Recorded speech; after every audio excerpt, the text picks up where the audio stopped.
Hey everyone, I get a lot of questions about how to set quotas or how to properly set quotas based upon the type of the salesperson or the sales team.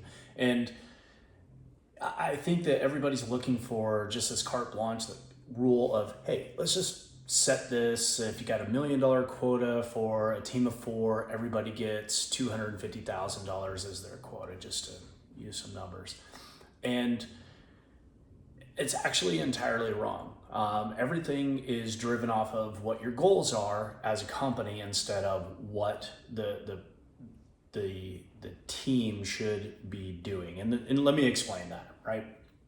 So if you have a goal of $1 million, just giving any rep $250,000, and let's say you break up the geography in the United States by Pacific Northwest, Southwest, Northeast, and Southeast, right? And you would think that okay, each territory is the same. I've got the same 4 salespeople. We're going to go out and in the U.S. we're going to do $1 million total.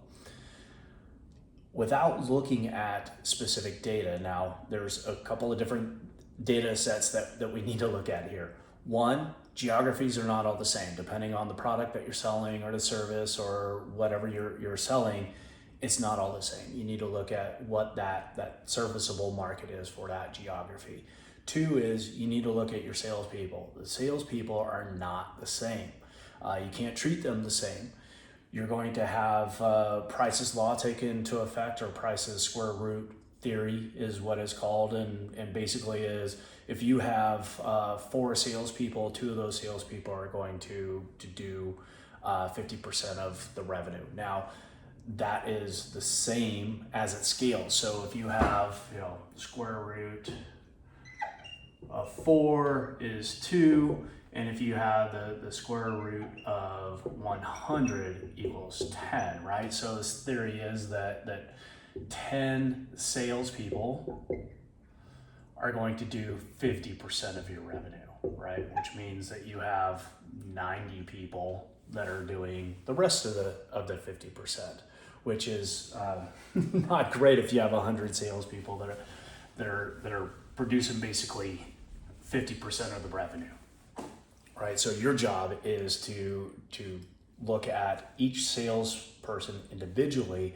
and set quotas accordingly, right? So if you have a high performer that can do 500,000 or even 750,000, that person should make a lot more than the other 3 sales people that you have to do. So rather than just, hey, let's take a geography and let's give everybody 250K, we're gonna wash that, and we're going to look at the person, right? And that is dictated by their production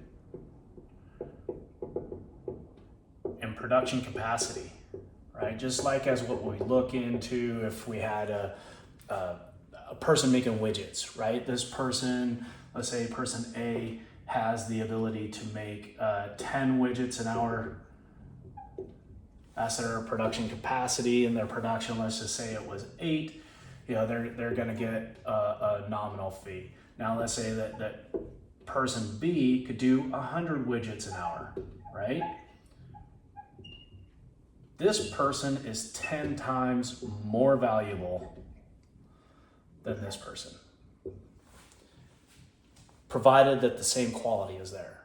Now, salespeople need to have quotas and a pay structure that is similar to this. No longer can we just pay somebody based upon, well, that role is $150,000 a year, and then we're going to have an OTE of 250. So you're going to get a 100K bump if you hit all your metrics, right? That is fine as long as you're doing it per person and their production capacity, their ability to take you towards your goal. And sales leaders, you should be looking at what teammates you have and filling those gaps, and whether it's a technical seller or it's a solution seller or any of those. Hopefully this is helpful. Give me a call if you need any help. Be more than happy to answer any questions.